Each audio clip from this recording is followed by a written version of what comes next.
ꯈꯨꯔꯨꯝꯖꯔꯤ ꯃꯌꯥꯝ ꯄꯨꯝꯅꯃꯛ ꯑꯩꯈꯣꯏꯒꯤ ꯁꯨꯝ ꯑꯩꯒꯤ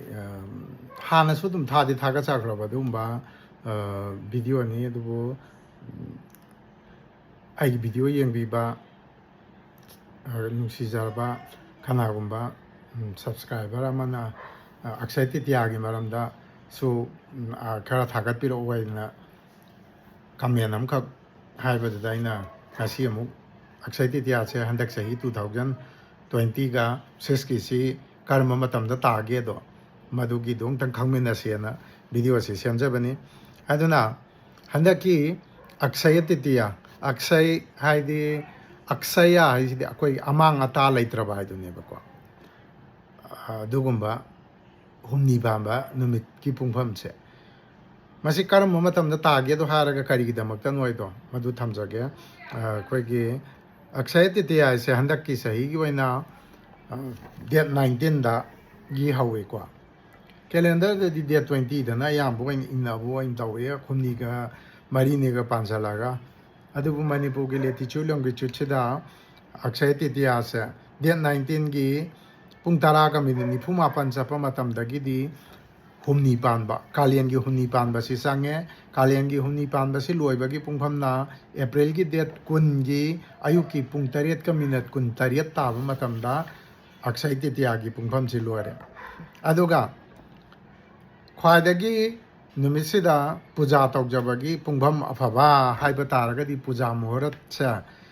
10:49 AM to 12:20 PM ꯄꯨꯡ 1:38 ꯃꯥꯜꯂꯤ ꯍꯥꯏꯔꯤꯕ ꯄꯨꯡꯐꯝꯁꯤꯗꯩꯁꯤꯗ ꯑꯩꯈꯣꯏꯅ ꯏꯁꯣꯔꯗ ꯅꯤꯡꯖꯍꯧꯕ ꯅꯤꯖꯕ ꯑꯁꯤꯅꯆꯤꯡꯕꯒꯤ ꯀꯥꯟꯅꯕ ꯍꯥꯏꯕ ꯑꯗꯨꯒꯨꯝꯕ ꯃꯇꯝꯗꯣ ꯑꯣꯏꯅꯤꯗꯅ ꯈꯜꯂꯤ ꯑꯗꯨꯅ ꯍꯥꯏꯔꯤꯕ ꯄꯨꯖꯥ ꯃꯨꯍꯨꯔꯠ ꯃꯇꯝꯁꯤꯗ ꯏꯁꯤꯡꯒꯨꯝꯕ ꯀꯠꯄꯤꯕ ꯌꯥꯏꯀꯣ ꯏꯁꯤꯡ ꯄꯥꯇ꯭ꯔ ꯑꯗꯩ ꯀꯣꯔꯤꯒꯤ ꯄꯥꯇ꯭ꯔ ꯀꯠꯄ ꯌꯥꯏ ꯃꯔꯝꯗꯤ ꯀꯩꯒꯤꯅꯣ ꯍꯥꯏꯗ ꯑꯩ ꯑꯛꯁꯥꯏ ꯇꯤꯇꯤꯌꯥꯁꯤꯒꯤ ꯃꯔꯝꯗꯣ ꯍꯥꯏꯖꯔꯛꯀꯦ ꯑꯗ ꯉꯁꯥꯏꯒꯤ ꯄꯨꯖꯥꯒꯤ ꯄꯨꯡꯐꯝꯗꯣ ꯑꯗꯨꯗꯩꯗ ꯂꯩꯔꯦꯀꯣ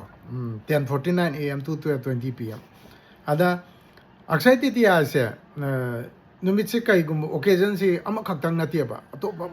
ꯃꯊꯪ ꯃꯌꯥꯝ ꯑꯃ ꯁꯩꯗ꯭ꯌ ꯃꯇꯝꯗ ꯇꯥꯈꯤꯕ ꯑꯗꯒꯤ ꯗ꯭ꯋꯥꯄꯨꯔ ꯖꯨꯛꯀꯤ ꯃꯇꯝꯗ ꯇ꯭ꯔꯦꯇꯥ ꯖꯨꯛꯀꯤ ꯃꯇꯝꯗ ꯑꯗꯨꯃꯥꯏꯅ ꯃꯊꯪ ꯇꯥꯁꯜꯂꯛꯄ ꯏꯚꯦꯟ ꯃꯌꯥꯝ ꯑꯃ ꯄꯨꯟꯁꯤꯜꯂꯦꯕ ꯑꯗꯨꯅ ꯋꯥꯔꯤꯁꯦ ꯑꯃꯒ ꯃꯥꯟꯅꯗꯦ ꯑꯃꯅ ꯍꯥꯏ ꯑꯗꯨ ꯇꯧ ꯍꯥꯏ ꯑꯃꯅ ꯍꯥꯏ ꯑꯗꯨ ꯀꯠꯀꯗꯕꯅꯤ ꯍꯥꯏ ꯑꯃꯅ ꯑꯗꯨ ꯃꯤꯁꯑꯟꯗꯔꯁꯇꯦꯟꯗꯤꯡ ꯑꯃ ꯂꯩ ꯆꯌꯦꯠꯅꯕ ꯃꯗꯨ ꯀꯩꯒꯤꯅꯣ ꯏꯚꯦꯟꯁꯦ ꯌꯥꯝ ꯌꯥꯝꯃꯦ ꯃꯥꯒꯤ ꯙꯔꯃꯒꯤ ꯃꯇꯨꯡ ꯏꯟꯅꯁꯨ ꯖꯦꯟ ꯙꯔꯃꯒꯤꯁꯨ ꯍꯥꯏꯔꯤꯕ ꯅꯨꯃꯤꯠꯁꯤꯗꯩꯁꯤꯗ ꯖꯦꯟ ꯆꯠꯄ ꯀꯥꯡꯕꯨꯒꯤꯁꯨ ꯃꯥ ꯉꯁꯥꯏꯒꯤ ꯔꯤꯁꯕ ꯗꯦꯕꯅ ꯑꯩꯈꯣꯏꯒꯤ ꯃꯣꯏꯒꯤ ꯏꯍꯥꯟ ꯍꯥꯟꯕ ꯇ꯭ꯔꯤꯊꯥꯡꯀꯔ ꯔꯤꯁꯕ ꯗꯦꯕꯁꯤꯅ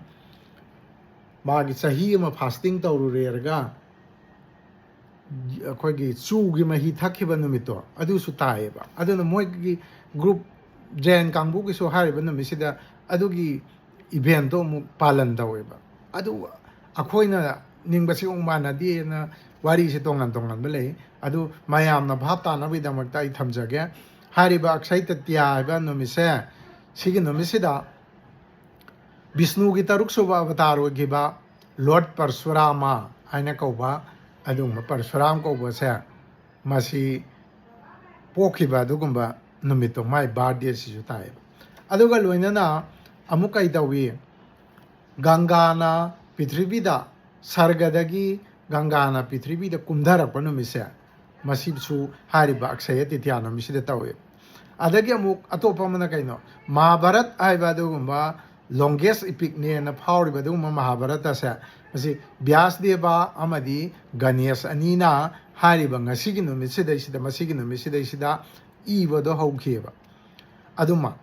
ꯑꯗꯒꯤ ꯑꯇꯣꯞꯄ ꯋꯥꯔꯤ ꯑꯃꯗ ꯑꯃꯨꯛ ꯚꯒꯋꯥꯟ ꯁ꯭ꯔꯤ ꯀ꯭ꯔꯤꯁꯅꯒꯤ ꯅꯤꯡꯊꯧ ꯑꯣꯏꯔꯕ ꯃꯇꯝꯗ ꯀ꯭ꯔꯤꯁꯅꯒꯤ ꯃꯅꯥꯛꯇ ꯁꯨꯗꯥꯃꯥꯅ ꯂꯥꯛꯑꯦꯔꯒ ꯀ꯭ꯔꯤꯁꯅꯗꯒꯤ ꯄꯣꯠ ꯅꯤꯒꯦꯅ ꯂꯥꯛꯄ ꯀ꯭ꯔꯤꯁꯅꯅ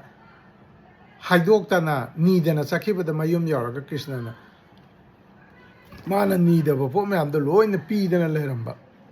ꯁꯨꯗꯥꯃꯥꯅ ꯂꯟ ꯊꯨꯝ ꯃꯌꯥꯝ ꯑꯃ ꯐꯪꯖꯈꯤꯕ ꯅꯨꯃꯤꯠꯇꯣ ꯑꯗꯨꯒꯤ ꯅꯨꯃꯤꯠꯇꯨꯁꯨ ꯑꯛꯁꯥꯏ ꯇꯤꯇꯤꯌꯥꯁꯤ ꯑꯣꯏꯌꯦꯕ ꯑꯗꯒꯤ ꯑꯃꯨꯛ ꯀꯩꯅꯣ ꯀꯨꯕꯦꯔꯅ ꯃꯥꯒꯤ ꯂꯟ ꯊꯨꯝ ꯃꯌꯥꯝꯁꯦ ꯃꯁꯤ ꯀꯩꯗꯧꯒꯦꯅ ꯍꯥꯏꯕꯗ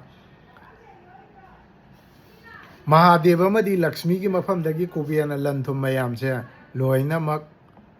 फंगजरे अदुगा लन थुम मयामसिबु ngakpagi thogdangdo adusu fangjaba amang ata leitraba adugumba lan thum mayamsi mana ngaktan leibagi mathaudo adu fangjaba numitchisu kai gawi aksaya titiya sineba adagi mung men oina aksaya tritiya se aksaya patra haibis dei lakpane aksaya patra se kaino buanda leibadu da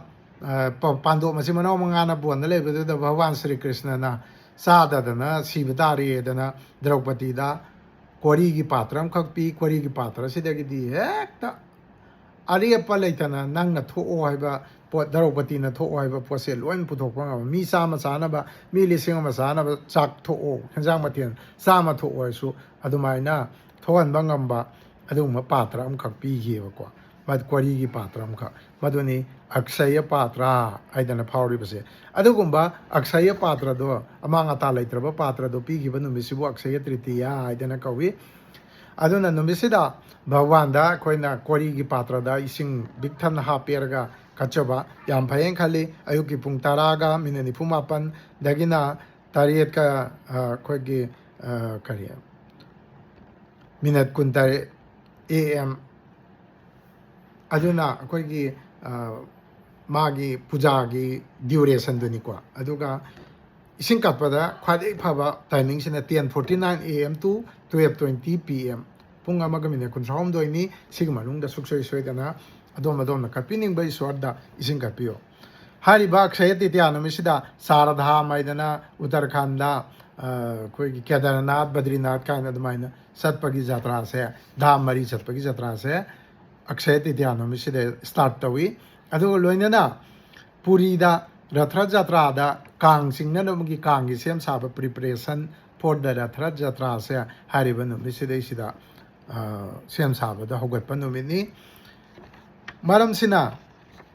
नुमिसिदा तौबदा कानाबा ख्वादगी फबसे कइनो हाइदा अखोइदा wealth and prosperity लेनबैदमक्तदी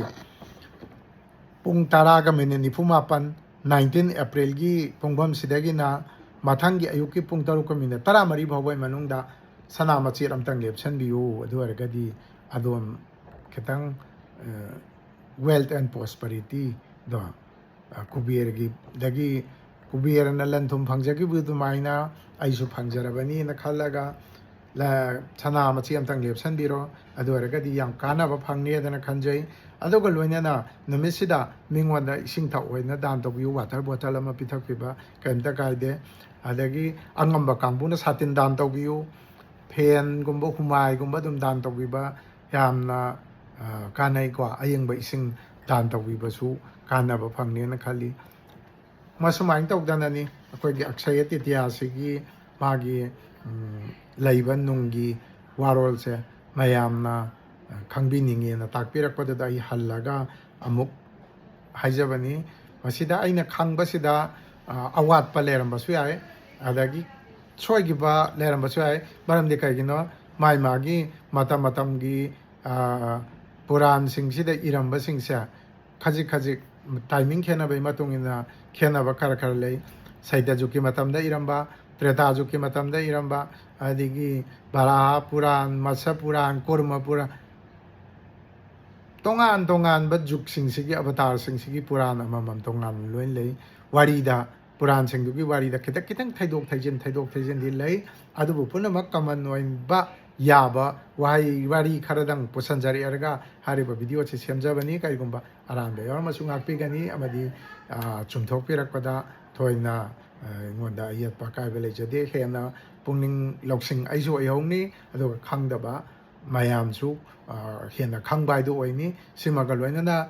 wari si bu mayamna khangnabagi damakta siaram tang tawbiramagadi video sibu yengbi ba mayam panamaki mafamda aina thagat pachu phongdari pagal loinana kai khomna uchagari aduga loinana adomchu wata padaba bama haido oibiro na haraga video si losanjari mayamna nungsibiragadi share tawbiramo si haraga video si losanjari thank you